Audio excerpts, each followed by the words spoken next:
Hello, hello. You're on the Road Less Traveled with Gary L. and Gigi's Boo on RealLibertyMedia.com or on Spreaker or on SoundCloud,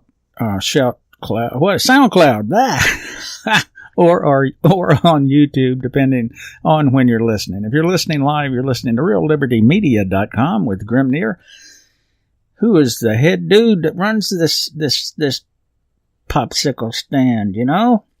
Yeah. Yeah. Hey, who is that? That's Gigi's Boo. That's the Boo. That's the Boo. She's back from Sickie Island. Hello, Gigi's Boo. Hi, how is everybody? Hope everybody's okay. Been missing y'all a bunch. Yeah, so what have you been up to? Tell us about your latest adventures. Oh, gosh. Well, we've had some creeper crawlers around here, and they've been caught on video. You see some strange things, don't you? When you've got video surveillance around your property. Very, very strange things. And keeping Atticus straight, which is almost like a 24-hour thing.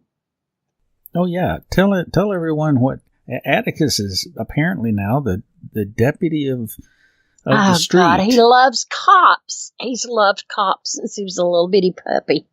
And he would want to see them go down the road. He always knows there's a blue light flashing. He recognizes, I thought it was the blue light at first. But Gary and I figured out he knows the cars. And even when he was little, if there was something going on, we'd put him on the trash can and he would lean over and he would look. But we have to keep the trash cans away from the fence because he'll just jump over it and keep going. But the other day he was out and cops came by and he barked and put him on the trash. I can't lift him anymore. It's too heavy. But he was put on the trash can and he'll lean on to the side, on the front leg and back leg of the same side, lean over and peep, look. Couldn't see too well, so he turned around and barked and wanted the trash can moved. So did that, but he has become somewhat of a celebrity with the police force because he knows exactly when they're coming. And he'll run along the fence. And now, when most of them come by, they'll do a little whoop, whoop. And he'll just stand up on the fence and wiggle his nub at them. But he loves the cops. He loves everything about the cops. So you got an informant in the household, you know? Yeah. Keeps eyes on things. Yeah. Deputy Atticus. He's a hot mess, too. Indeed he is. So what's going on over here in the chat room, everyone? We had some interesting pre-show discussion going on with respect to mind reading. It's one of the stories we have somewhere down the line, and we'll get into that a little bit later on. But we have a whole bunch of people in there, Gigi's Boo. I mean, I tell you, sure do. Now, Gooberzilla seems to think that I might have been Hans trying to disguise. I have no idea who Hans is. Well, Han Solo, maybe. No, actually, Princess Leia. That would probably be most appropriate, don't you think? I don't know. You say I'm your princess. So. No, that's right. But anyway, all you guys listening out there, if you're listening live, or if you want to just come over anytime, it doesn't matter when, because there are generally people in this chat room, from my experience, as late as 3 or 4 o'clock in the morning, Eastern time anyway, but of course that's not so late on the West Coast, and certainly not late in Europe or other parts of the world. We do have folks that check in from time to time. Hans actually, I think, is one of those who checks in from overseas. And actually one of the hosts on RealLibertyMedia.com. He lives in Scandinavia. I can't remember. Norway, maybe Sweden. I can't remember where. So, this is a worldwide operation. Then you got people like Cowboy Tech and Grimner, Moose Girl and Kate and Asmo and Beth C and Charleston and Chloe and IB Don C and Java Doctor and JJ. I think JJ's the fellow that may be overseas. Rob Works, Trust No One, Vinny Anti-Beetle, Behind the Woodshed, Ben Chicken, Osama Ben Chicken, Bitcoin Stop Bot, it. Kofax, Deemla Frumpy, Gigi's Boo, Goober, Zilla, Jehovah, Wanatako, Kozu, Mbot. Here's a new one. Moe. Okay. And another one, Poxified. All kinds of new names popping up in here. Pawn Sauce, Rain, Sock Puppet, Hello, Tip Bob, Tom. Tom was the gentleman. Tom W11 was the gentleman we were discussing a little bit about the mind reading, and I didn't want to throw too many spoilers into the chat room before the show. But Zengive and Phantom. All these guys over here. So, if you're listening, you're not over here. You're just on the outs. Literally. So all you got to do is come over to Real Liberty Media, all one word, .com, reallibertymedia.com. And right about mid the homepage, you're going to see a chat applet, and just throw a name in there. Don't throw any name. Just hit enter, come in. The system will automatically give you an anonymized name. So we don't even have to know who you are. As a matter of fact, I suspect a great number of the people in this chat room are using pseudonyms, you might say. Gigi's Bill, what else you been doing before we leap into all this mess? What have I been doing? Well, you've been sewing a little bit, haven't you? Well, that's given every day with me. Sewing, doing a little blackberry putting up, and put up some blackberries, and I just do girl things. Okay. No you foul. know, me and the girl things. No harm, no foul. So I guess, I listened to Hal's show earlier. He's here from 3 to 5 every Sunday. That's Behind the Woodshed, for those of you who don't know. Most of you do. And he touched on the Charlottesville business, and it is just another example of the attack on America, attack on our property rights, actually, if you really, really dig into it. Everything, as he will point out to you, everything that means anything revolves around property. And that's his expertise. So if you're not listening to Behind the Woodshed, you really need to tune in, because he will definitely enlighten you, and has been doing so for a number of years. And if you don't think he's the real deal, then you can look up the court cases that he's been involved in very successfully. We have some really smart people that put these shows on. Everybody that does a show in here, most everybody in here are smart people.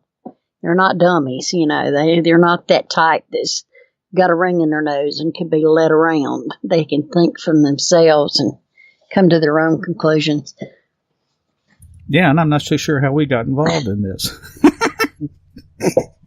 I can see how you did. I can see how I did. Oh, now, Boo Bear, don't you start.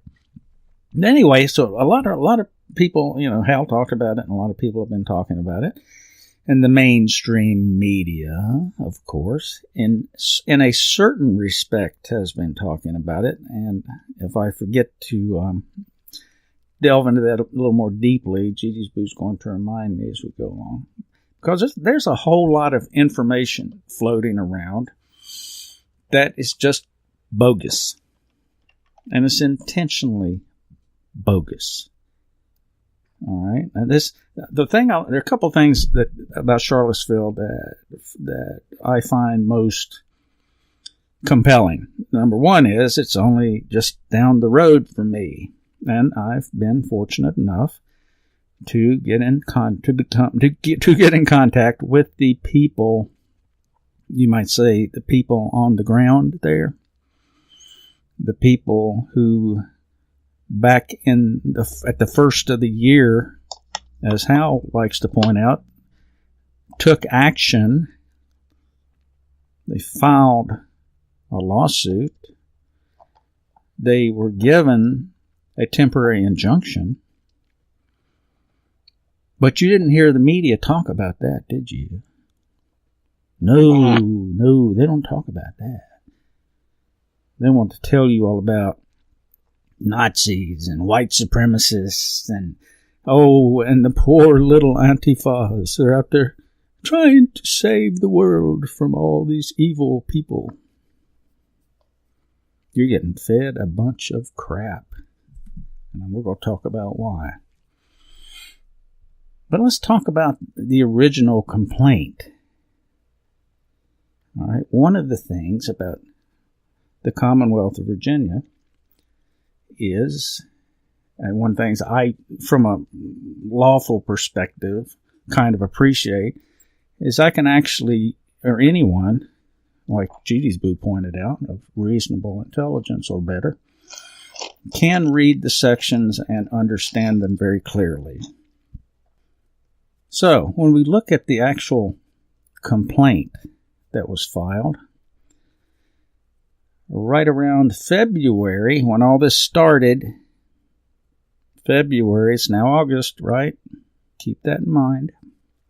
That one of the codicils in here says the defendants are required by law, and the defendants being the city council of Charlottesville. Okay? The defendants are required by law to protect and preserve the aforesaid monuments, and they cite the Code of Virginia that says so very clearly.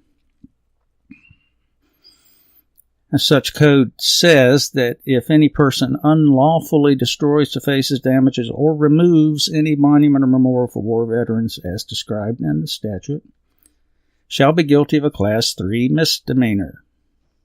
Keep that in mind. And it gets even better. If that is done intentionally, shall be guilty of a Class 6 felony. That's 1 to 5 years in prison, for the record. But with that in mind, on February 6, 2017, 3 of the members of the City Council of Charlottesville purported, important word to remember, purported to pass a resolution that the city remove the statue of Robert E. Lee from the park, currently known as Lee Park. And it goes on to name these particular defendants. And it goes on to talk about renaming of parks, which we won't get into, but that's another issue. That said members of City Council, in purporting to adopt the aforesaid resolutions, voted to disturb or interfere with, to include removal of, damaging or defacing, and to destroy, deface, damage, or remove, or alter these aforesaid monuments, which constitute monuments or memorials for the war between the states, so forth and so on, that are protected under statute. It goes on to talk about the expenses that would be involved and so forth. It's very important because up there when it talked about intention, it required there to be damages of $1,000 or more. And so the projected expenses are anywhere between $330,000 and $1 million. It goes on to say, and this is also part of the state law, that the attorney for the city has not commenced an action for the violations alleged within 60 days. Okay, that's a key phrase because the way the statute's written, if somebody of so-called authority does not take action to stop this from happening, this violation of the state law, that anybody can after 60 days. So that's exactly what these plaintiffs did. They filed, and like Hal pointed out, you can address this administratively, and in a sense, that's exactly what they've tried to do.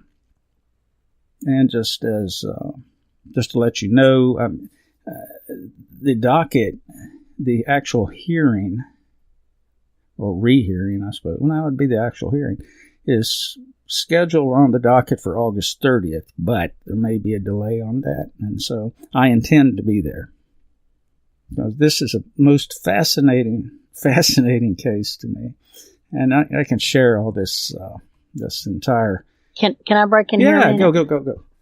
Okay, I want to say, does anybody see a correlation on what they're doing with these statues and these memorials, or really the statues to the glorious dead, and where they're doing it? Just take a rough guess. Anybody in the chat room, type it in. I haven't even brought this up to Gary. Okay, I'm going to tell you. Virginia was the capital of the Confederate States. So why not start there and stir it up? And let's go to where the Southern people, or so they seem to think, holds something so very near and dear.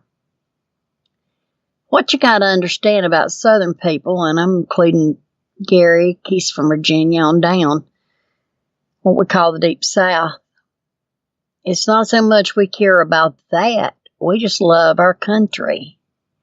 You won't find too many people that want to tear up anything around the South that much. The South gets the name of rednecks, white trash, all that. Nah. If you came down this way, you would be surprised. In fact, my family on my grandmother's side is listed in Who's Who of this town. We're very well-bred people.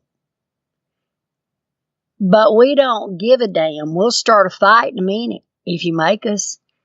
Just like Gary and I were talking one day about, they were talking about it was going to be, oh my God, we're going to have another fight and what. And I said, Gary, that South Carolina don't give a shit.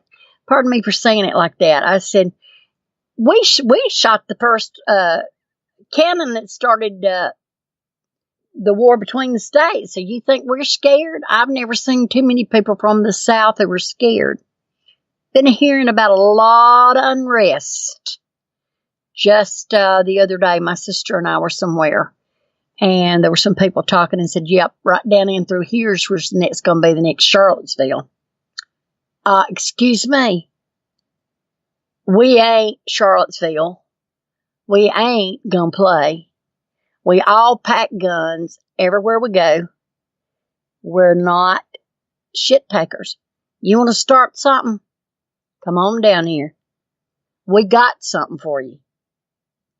But I didn't think anybody has ever made the correlation between Virginia and it being the seat of the Confederate States.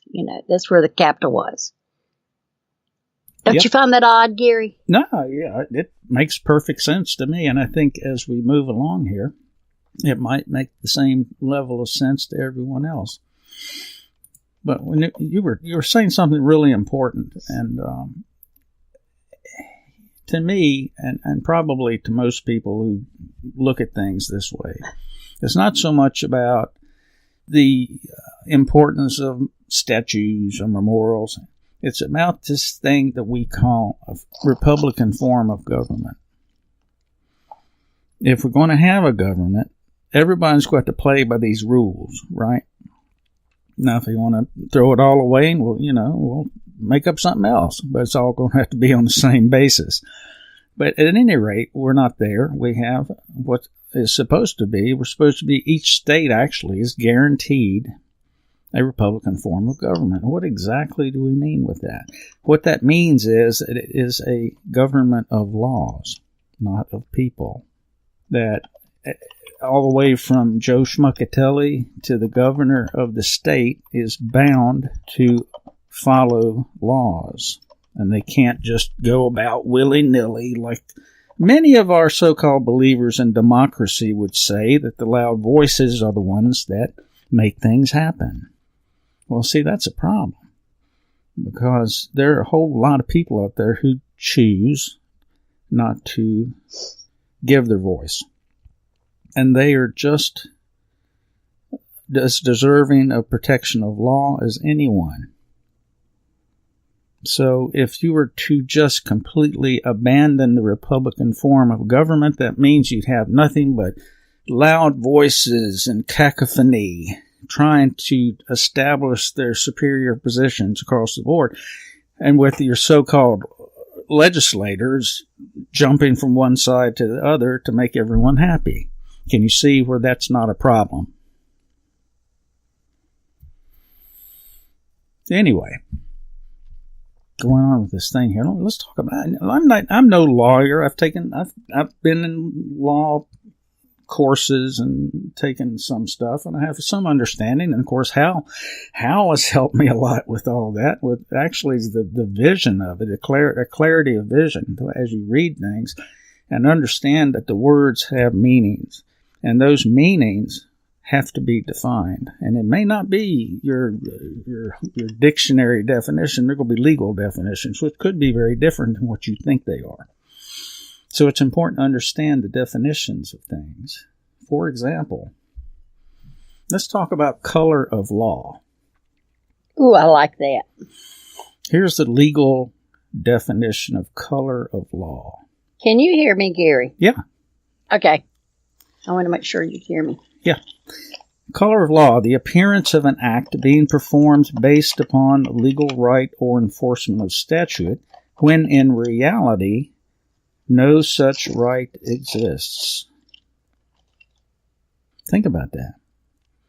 So, just wargaming, of course, here, thinking out loud. If I were a legislator, if I were a vice mayor or council person, and I enacted or attempted to enact a resolution that was not firmly supported by law, in other words, I'm making it up as I go along, would I not be operating under the color of law? If I were a vice mayor or mayor making recommendations that things be done that are against existing statutes, would I not be trying to operate under color of law? Well, what exactly does that do for you? Let's talk about Virginia Code. Let's talk about 18.2-481. Treason defined. Treason shall consist only in, I'll skip the first four things, but number 5, resisting the execution of the laws under color of its authority. I'll say that again. Resisting the execution of the laws under the color of its authority. So is it not reasonable to say that if I were in a position of leadership that way, and I chose to assert that I could do something that's prescribed by law, that's prohibited by law, and I go as far as to commit an official act, create a resolution or vote on a resolution to do so, would I not be resisting the execution of the law? Therefore, could I not be seen as violating the treason statute? And what happens to you if you violate the treason statute? It's punished as a Class 2 felony, which means that that's 20 years to life. That ain't no joke. Okay, and what about people who sit back and allow that to go on without saying anything? Well, 18.2-482 says it's a misprision of treason. If any person knowing of such treason shall not, as soon as may be, give information thereof to the governor, or some conservator of the peace, he shall be guilty of a class 6 felony.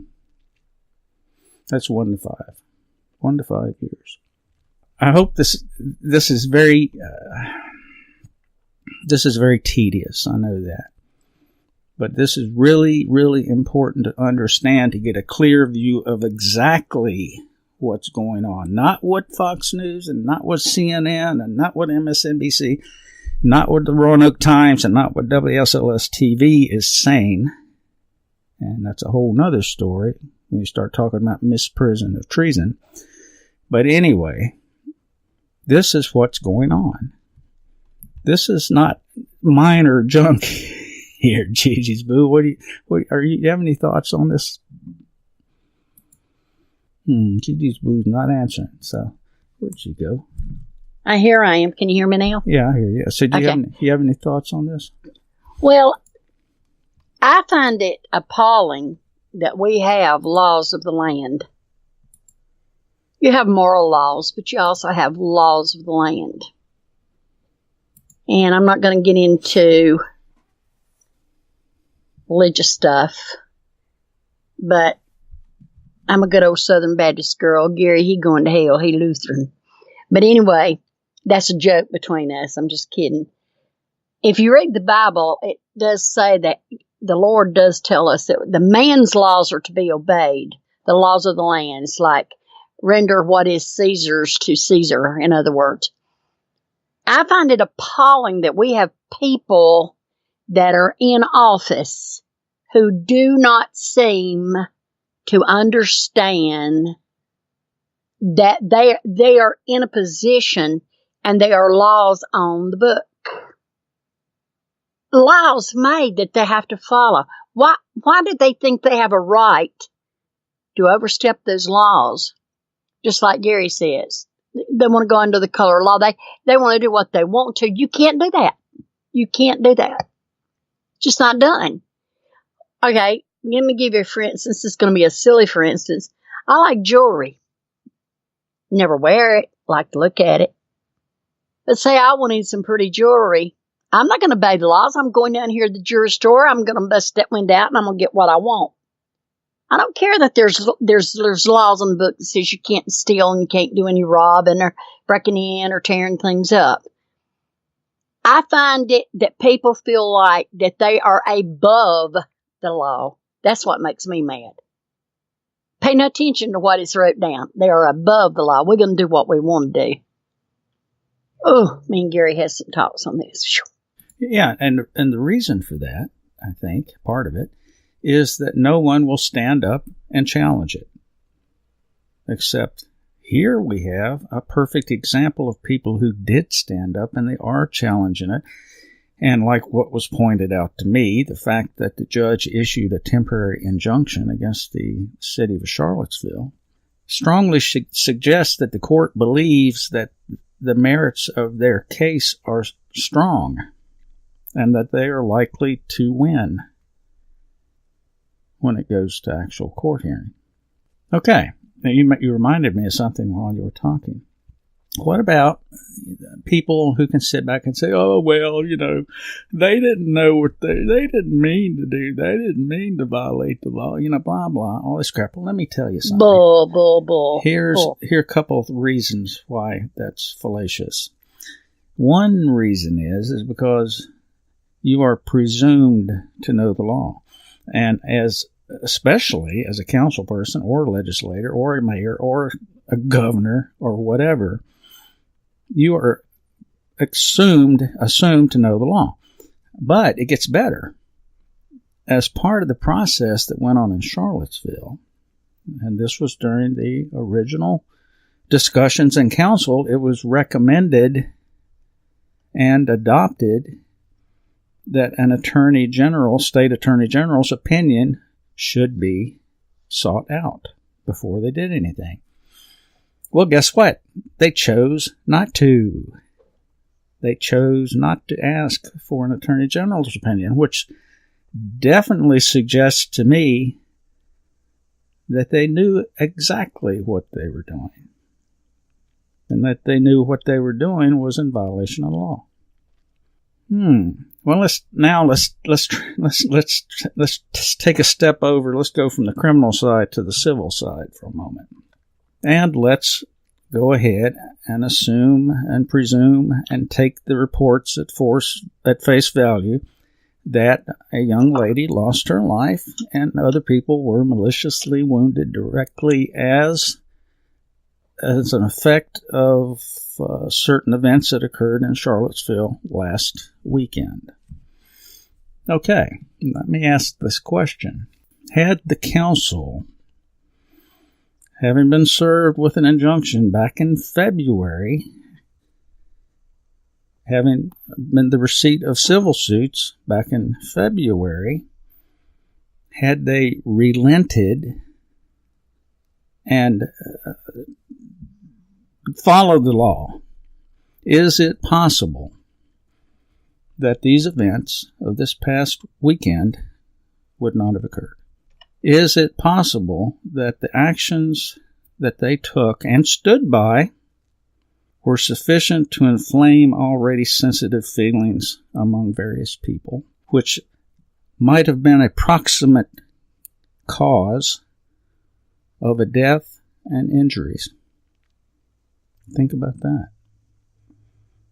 And think about the fact that you have a mayor of Richmond and a vice mayor of Richmond beating the drums about doing the very same thing on Memorial Street in Richmond, the state capital, with every reason to know that it is against the law to unilaterally try to do such a thing. Well, let me intercede here one more time. South Carolina's already told them there'll be nothing taken down, no memorials, none of the statues or anything, because that falls under the heritage law, people's heritage. So we've had very little problem down here. I don't know what will happen, but we've had very little. Yeah, and because, I mean, they took the right position. And when I say right position, they took the lawful position. And that's what the laws are. Like it or not, that's the way the law reads. If you want to change things in this system, you have to go to the legislature and hope that they'll amend or repeal. Otherwise, you cannot just arbitrarily step out and take unilateral action. And in Virginia, for example, is a Dillon's rule state. And that means that you don't have local or home rule in Virginia. Like it or not, that's the way it is. So if the state law has to be followed by the localities. You know, they say they're taking these Confederate memorials down because it's offensive to them. Let me tell you what's offensive to me. I'm a woman, and I like a well-dressed, sharp man. There's nothing sicker to me than seeing them sagging, dragging pants that 90% of the men, boys, they're not men, they're boys, wear now, showing their underwear. If you think the Confederate memorial or the Confederate flag is offensive, I find it offensive looking at your underwear. Enough said. Okay, well, yeah.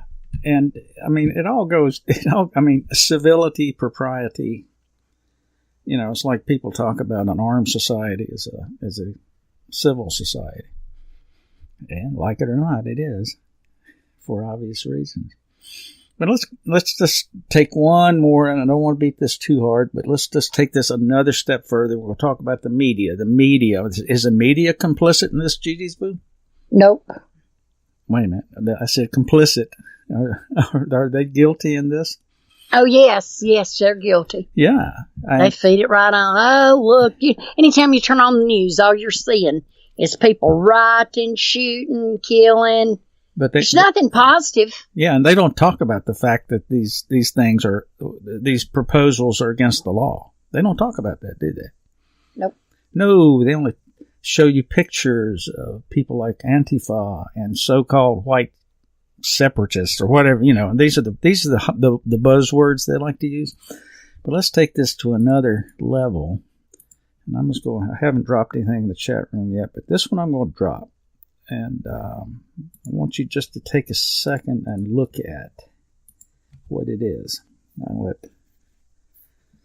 let the lag catch up with everyone on that. Yeah, we're lagging about at least 30 seconds, I think. Okay. Anyway, now you see I've dropped a Dropbox link of a picture. I want you to look at that picture. And I'll describe it for those of you who aren't in the chat room. Sorry for your luck. This one, yeah, we had this discussion before the show. It's two pictures side by side.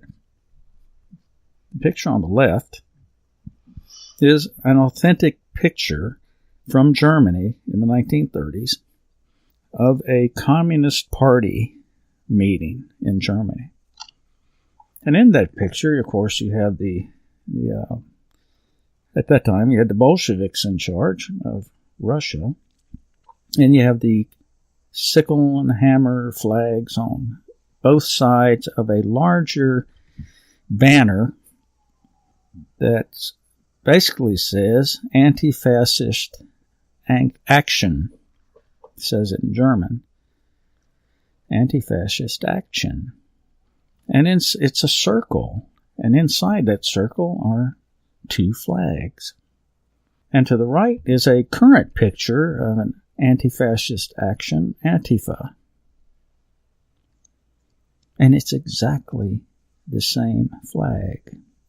And it's exactly the same circle with the same words with two flags. The only difference in the two is that the flags are flying in the opposite direction.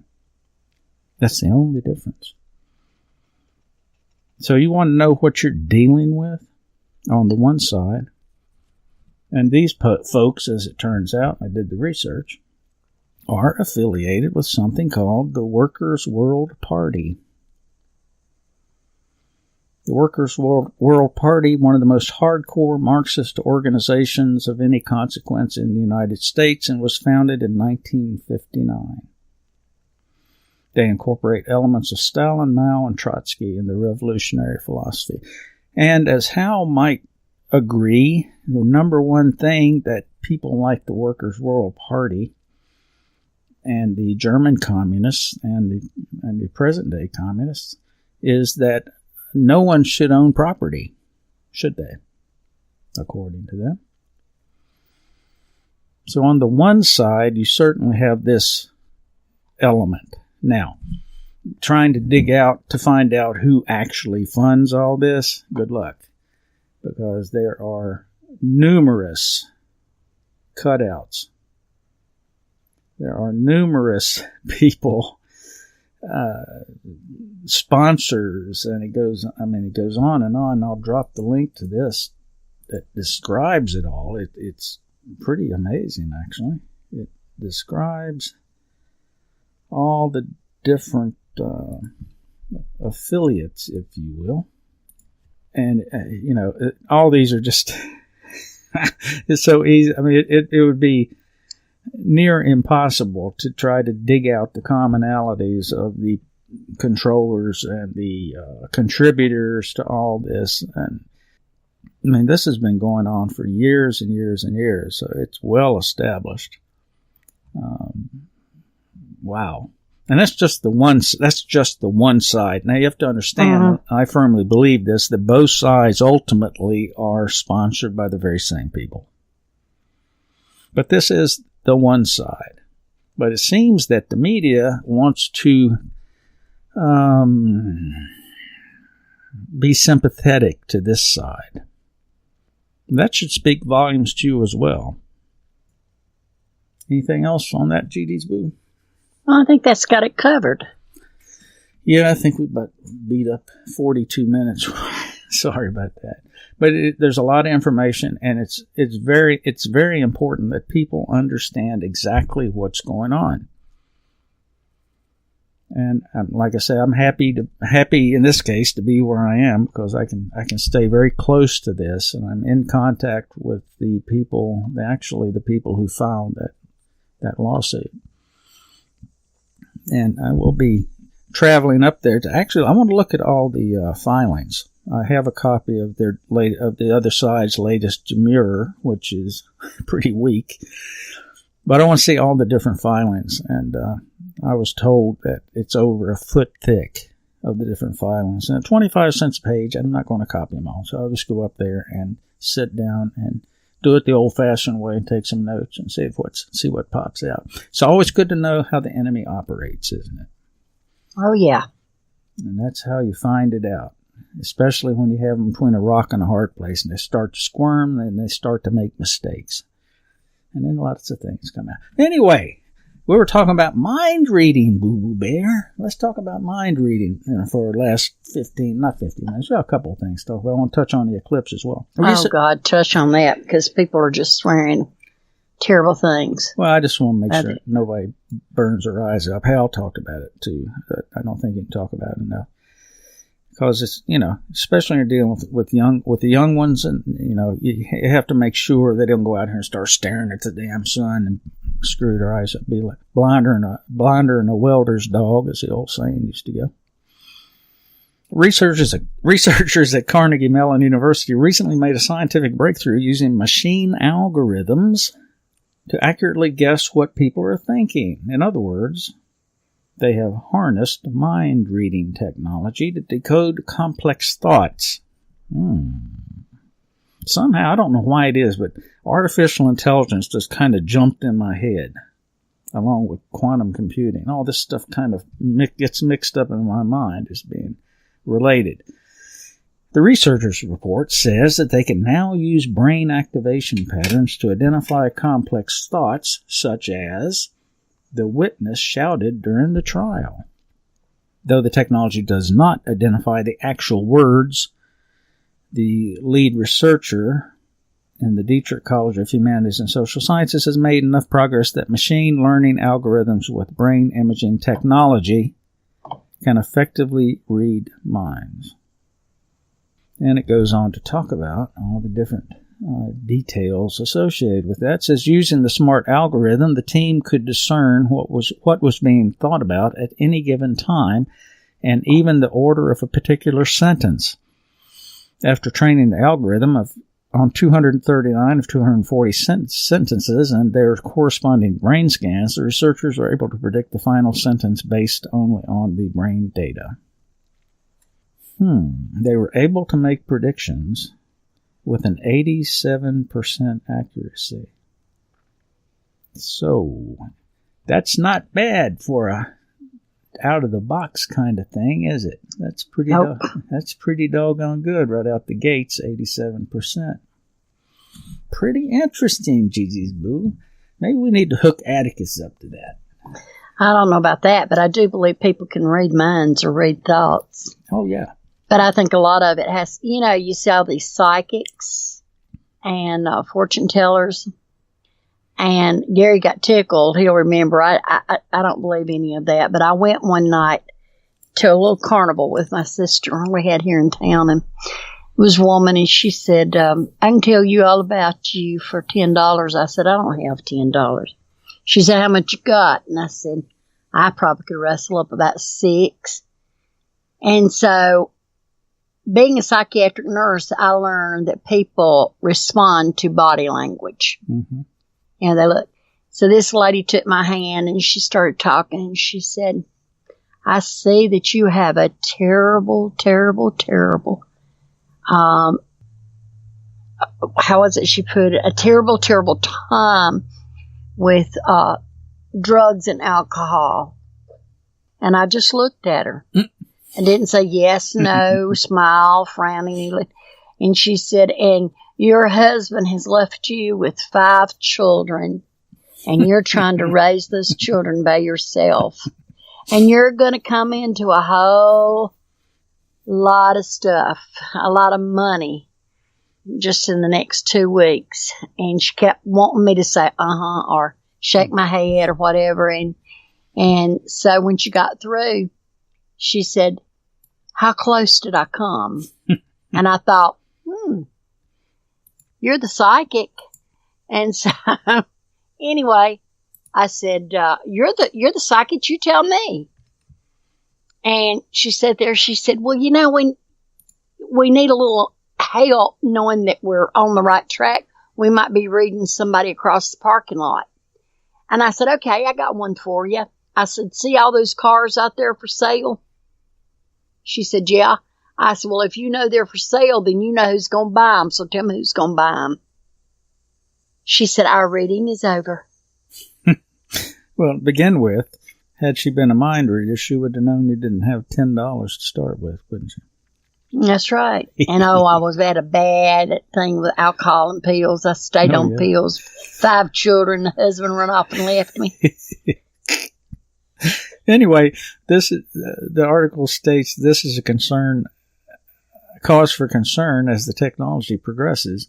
But even more unsettling is who is funding the research. Well, who might that be? It's the Office of the Director of National Intelligence via the Intelligence Advanced Research Project Activity, an organization within ODNI. Well, what do you know about that, Gigi Boo? They're just heathens. Heathens, they cried. Too many heathens. And not enough Indians. That's the problem. Okay. If you're wondering, I'm going to save all these Charlottesville links for the end, and I'll just drop it all in the chat room. Okay. Let's talk about, we still got a little bit of time before we get the eclipse. Monsanto, one of our favorite topics, of course, is Monsanto. But they now have teamed up with Harvard and MIT, to unleash a new unregulated GMO on unsuspecting customers. See, they won't let this go. Who was it that was talking? It was something else I was listening to. It was a thing about, these artificial hamburgers that are made out of that was Hal, maybe, I think, talking about that. These GMO hamburgers. Well, we don't care that it hasn't been shown to be safe and effective. We're going to sell it anyway. And last week we talked about things like decreased populations. But, we won't go there. The Monsanto company has been reeling from an image crisis for several years now. One that reached a fever pitch in the first march against Monsanto in May 2013. The bad press, constant protests, both in its home country and especially abroad where GMOs are banned in 38 countries, have continued ever since, leading the company plans to possibly change its name and culminating with a pending agreed-upon sale to Bayer this year. Wow. Look up the history of Bayer Pharmaceuticals for a real eye-opener. But while the company has been universally questioned, criticized, and protested against by the general citizenry, it has continued along, making inroads in large part because of its close relationship with government and academic institutions. And now, Monsanto has partnered with 2 of the biggest names in academia, Harvard and MIT. Then they want to kick off a whole new process, something called CRISPR GMOs. The highly controversial new CRISPR technology for creating genetically engineered crops could change everything. Also known as gene editing, this technology allows scientists to simply exchange a couple of letters in an organism's genetic code, either an A, G, C, or T, and replace it with one that is somehow beneficial for a specific purpose. New CRISPR technology will allow many more scientists and companies to begin experimenting with changing the genes on our natural food crops. Monsanto announced recently that it has reached an agreement with the Broad Institute, a biomedical and genomic research institute of MIT and Harvard University, continuing a trend of corporate infiltration of academia that also included a recent $6 million donation, of course, by Bill Gates to help depolarize the debate.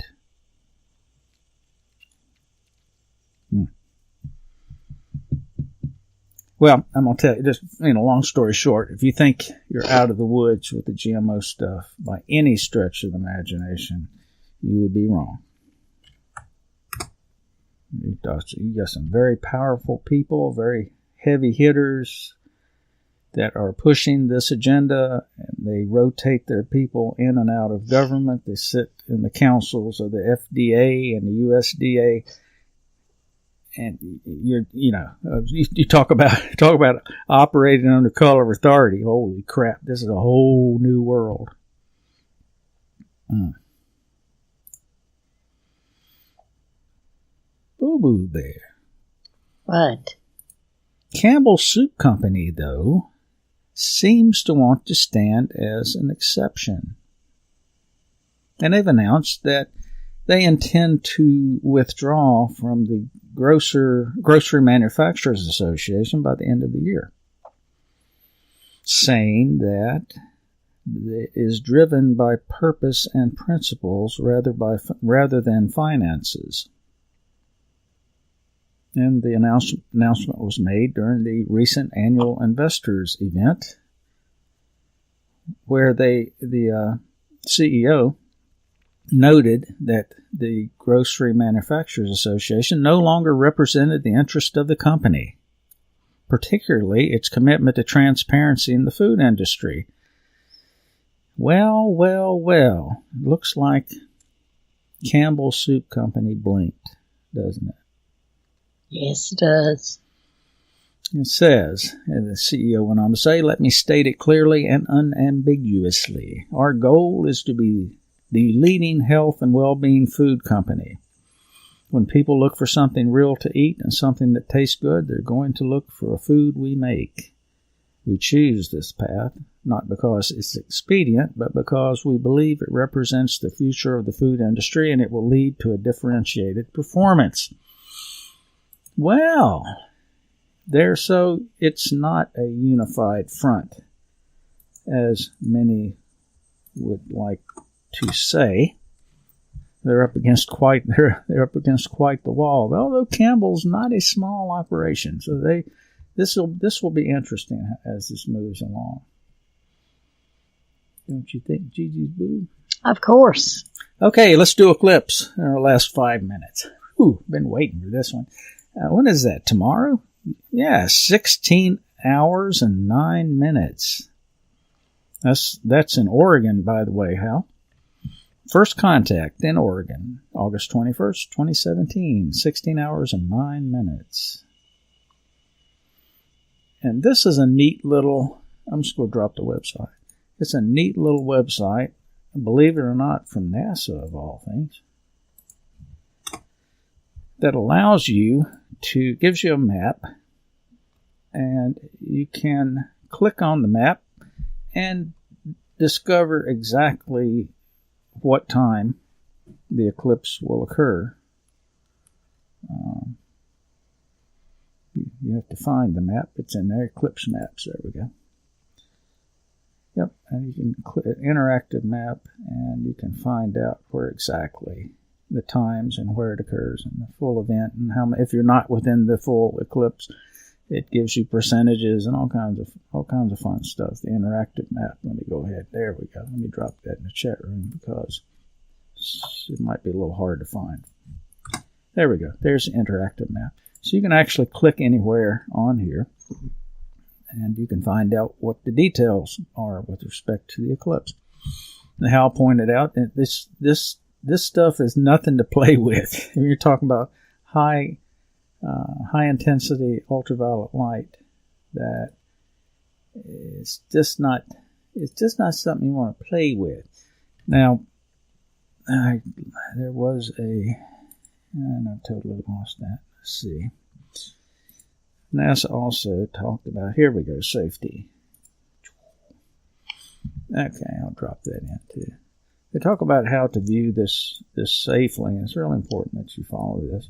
I mean, lots of people tell you things. I don't know what the effectiveness of these so-called Disney glasses that are being sold different places in Amazon. I don't know how effective those are.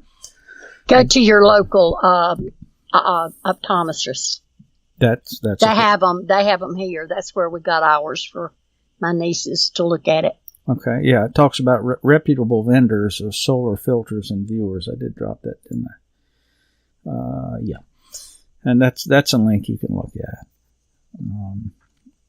And also, number 14 welder's filter shows up on the list of something that's good to use. And of course, the pinhole, as Hal talked about in his show, you can watch it indirectly. And don't burn your camera up. If you don't have a special solar filter for your camera, don't do it, because it'll burn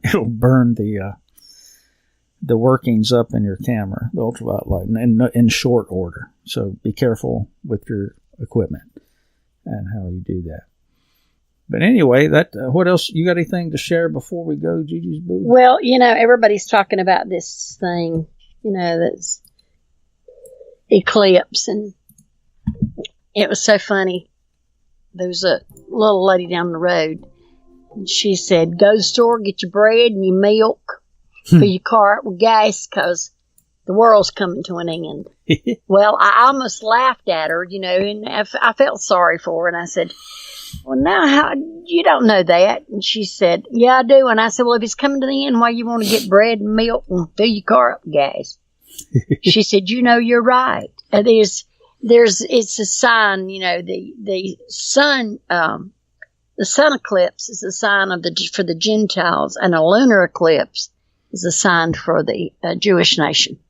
I just wanted to throw that in there. I didn't know if anybody knew that or not. And, all right. This would not really mean that much to me, although it's not going to be like that again. They say for another 100 years. Well, if it's cloudy, you probably won't know much of the difference. I really need to. It'll just get dark. There is an amateur radio business going on. They're going to try to play with the amateur radio bands a little bit, which should be interesting. But anyway, that's it for us, Gigi's Boo. You want to say bye-bye? Well, yeah. Bye-bye, y'all. And I want to tell you, y'all remember to take the road less traveled. And I love y'all big to my heart. Have a wonderful night. Stay safe till we see you next week. Yeah, and thanks so much for listening, and hope that didn't drone on so much in the front end, but it's really important stuff. I mean, it's not that hard to get involved. If it happens close to you, jump in the wagon, take off. Anyway, take care. We'll catch you next time on the road less traveled. Bye-bye.